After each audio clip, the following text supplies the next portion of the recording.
Hi, everyone. It's Shannon Shy. Welcome to another installment of Motivation Mondays. I hope you liked this series and hopefully you find them motivational. Today, I want to talk about getting on with your journey. By the time I was diagnosed in 1997, OCD had turned my life upside down.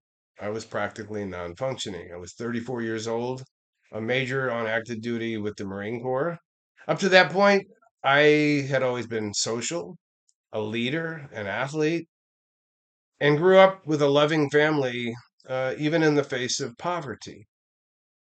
But something had changed. By 1997, I had become the un-me, right? Completely opposite of who I thought Shannon Shy was.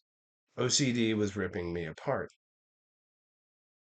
Prior to being diagnosed, I suffered primarily from a fear of harming other people, a sense of feeling responsible for the safety of other people, and a lot of moral scrupulosity. Like I couldn't make a mistake. I couldn't do anything that might impugn my reputation. Everything had to be perfect. After my diagnosis, I got a lot worse, right? I had read in a book that OCD cannot be cured. I also read something about people who have OCD can have violent and sexual thoughts about children. I had never had one. I spiraled. I spiraled all the way to the bottom of the hell pit.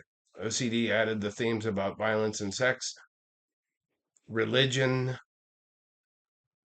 sexual orientation, my relationship with my wife, our marriage. The obsessions and the compulsions consumed me all day, every day. Again, I spiraled all the way to the bottom of the hell pit. I was exasperated, exhausted, demoralized, and afraid. I could have quit trying to recover, but I didn't.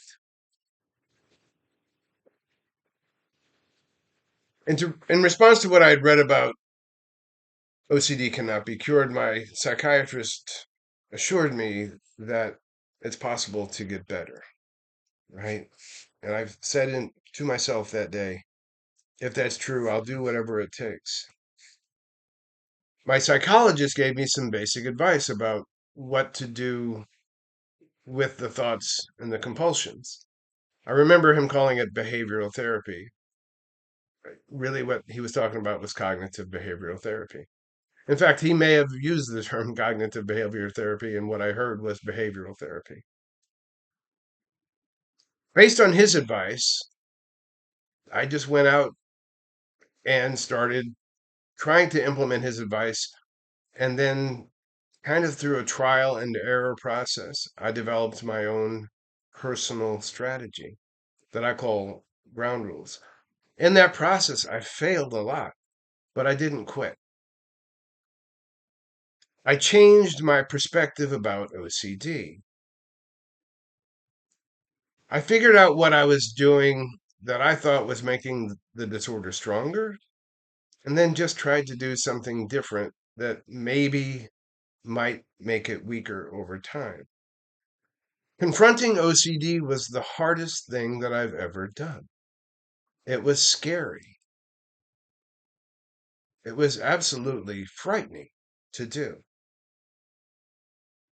But I didn't quit. The prospect of getting my life back for me, for my wife, for my children, for my friends, they were more important to me than any fear that I could feel. So I forced myself to do the very difficult work. I learned two irrefutable truths in this process. The first one is if I do the things that make OCD weaker, right? If I deprive it of what it craves, it will get weaker. The second,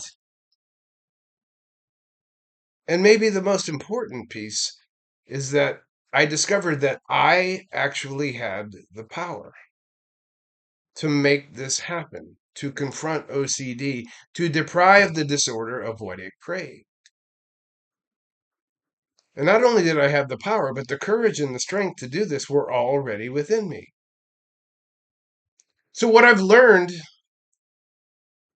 being in the public advocacy space for now 15 years and having provided peer support to hundreds and hundreds and hundreds of people since 2016 is that power to deprive the disorder is within all of us, everybody, even you, right?